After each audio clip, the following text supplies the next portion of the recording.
today we are talking about the VIPR program. The U.S. Forest Service uses the VIPR program, VIPR, to issue all their contracts. Now these contracts are all different pieces of heavy equipment. You've seen videos if you watch me on TikTok or seen my shorts on YouTube. This is bulldozers, this is graders, this is pickup trucks with drivers, this is skidgins, this is water trucks, this is anything you can think of that could possibly be used for a fire. Showers, catering, all these different pieces of equipment and resources are put under the VIPR program. So right now, we are going to go look at exactly how to go look at these contracts and how much they're going for. Okay, so now here we are on good old Google. I imagine everybody knows how to get on and use Google. What we're going to do in Google is we're going to put in VIPR contract.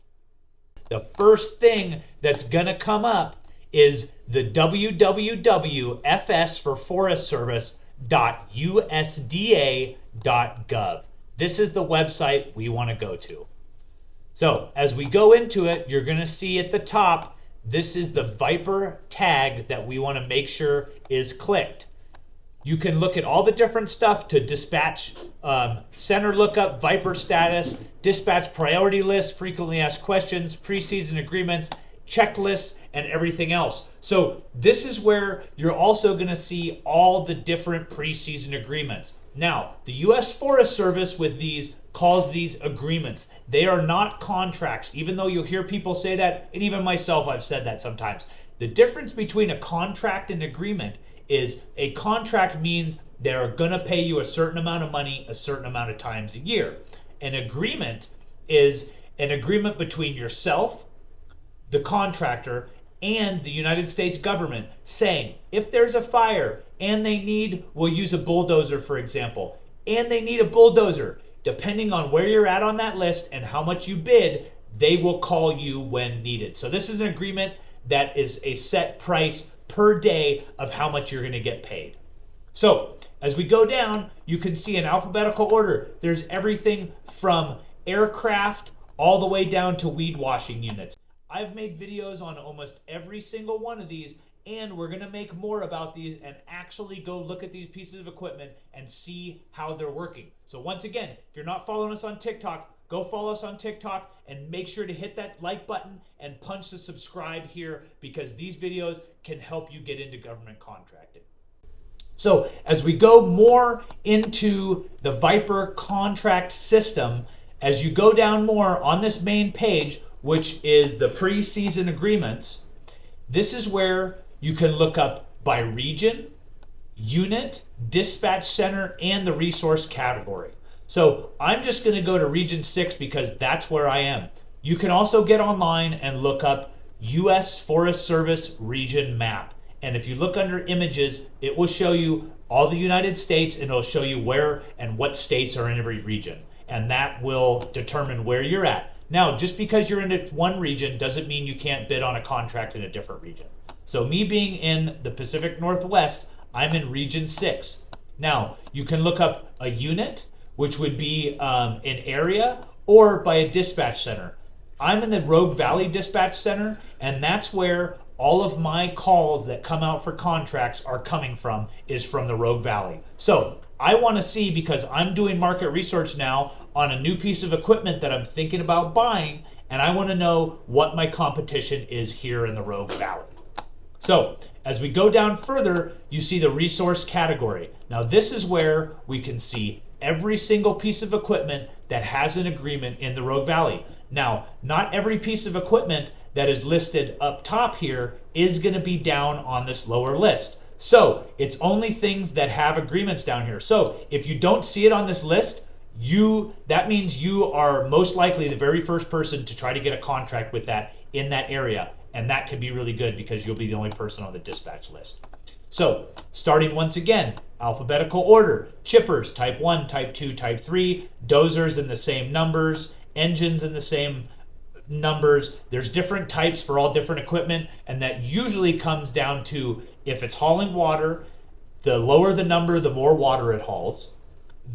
With equipment, the lower number, the more horsepower and the bigger piece of machinery it is. So you can take that generally as what type of piece of equipment it is by the size of it, by the type that it is. And you can go down here and there's everything, once again, from weed washers to stake side trucks to strip mulchers to skidgins, soft tracks and hard tracks, mobile laundry, mulchers, pickup trucks, hand washing stations, gray water, fuel tenders.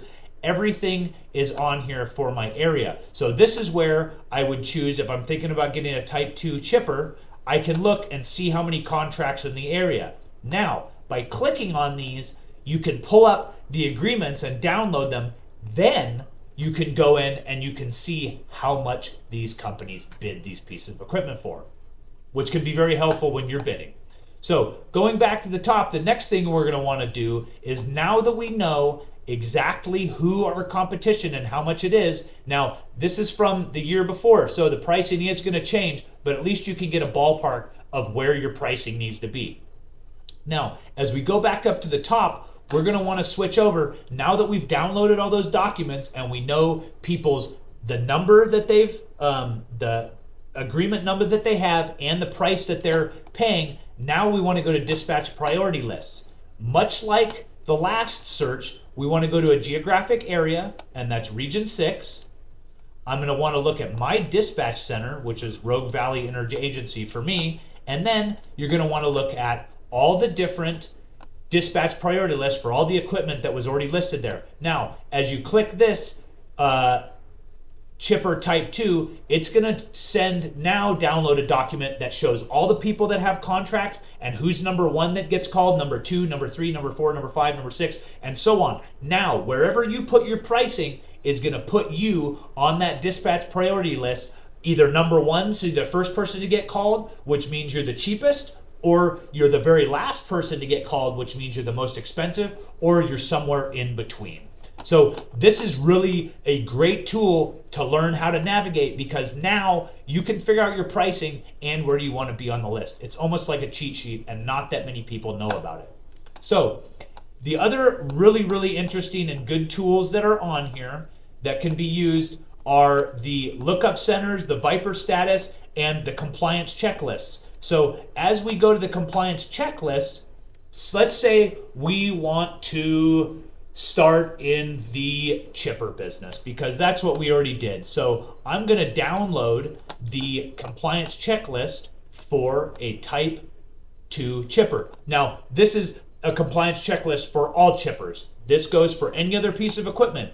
Now, it shows a type 1 means it's an 18-inch diameter feed, right? So you have to be able to be in the type 1 category. You have to be able to eat inside your chipper an 18-inch size piece of wood. That's a big chipper, and usually those are on tracks. Since we were on the type 2, this needs to be between 13 and 17-inch diameter. Type 3 is 9 to 12. So now we know we're going to be in a type 2, and we're going to check that off. Then we're going to go down and we can see all the other compliance checklists. It's been pre-inspected. We've got a copy of our agreement. You need to have 3 people with that. Here's all the different PPE and things that you need. You need to have a spare tire. An automatic mechanism operates in forward and reverse and stop modes. This is actually a pretty short checklist for what needs to be there. So obviously you're going to be towing it with your own truck. You need to have boots. You need to have hard hats, gloves, goggles, eye protection, ear protection, fire shelter, spare tire with your truck, and a fire extinguisher. So this is where we would go and look at all the different requirements for VIPR. And it goes the same for any other piece of equipment. You can find the inspection checklist right here. So everybody, this has been a deep dive into VIPR contracts, VIPR, and this is what the U.S. Forest Service uses for all government contracts for firefighting. Now, every state has state agencies that do the same thing, and they have a totally different process in which they do it. But if you want to fight fire for the federal government, this is the site you're going to need to go to. We'll have another video about how to get registered with them and many other videos. So make sure, once again, you hit that like button, smash that subscribe, and make sure to follow Gov Guy Nick on this platform and all other platforms, because we've got great information. We've got shorts and tutorial videos coming out every single week to help you learn about government contracting and become the most effective government contractor that you possibly can. Once again, government contracting can seem hard, it can seem scary and really intimidating, but I promise you, by following us and listening to the guidance that we give on here, and there's guidance from many, many other people, you too can do government contracting. If I can do it, I promise you, you can do it. I 100% believe in you. Have a wonderful day. Thank you for watching. Make sure to subscribe. Make sure to like this video.